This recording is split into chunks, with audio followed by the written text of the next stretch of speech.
Are you gonna eat that? Yeah, that was the plan, yeah. Let's talk about that. To understand the importance of size, we first need to understand the location of the nutritional content in fruits and vegetables. In the vast majority, the most nutrient-dense part is going to be in the skin or just under it. Let's use apples as an example.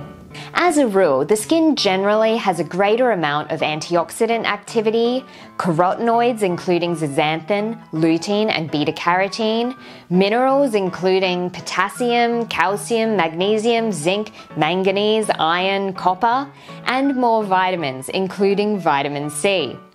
This is a similar situation for potatoes, peaches, cucumber, yacon tubers, and lots of other vegetables. But what does this have to do with size?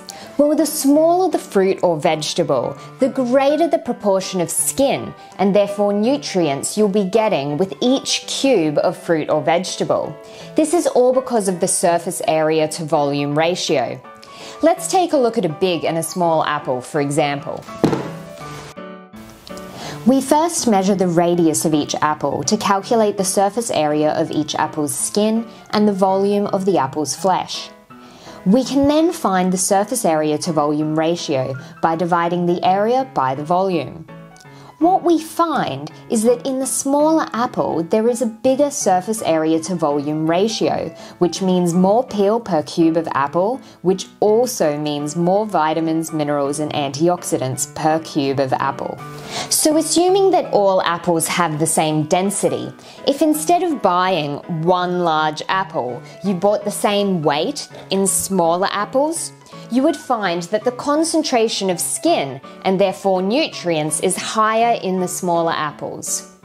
One of the reasons fruits like blueberries are considered a superfood is because they contain a high concentration of antioxidants. This is partially because the berries are so small that the skin, and therefore the nutrients within the skin, make up a large portion of the berries. Ultimately, you don't want to trade off an orchard for an apple, so whatever is going to get you to eat more fruit and veg is probably what's best. But there is nothing wrong with small fruit and veg, and in fact, they might be better for you.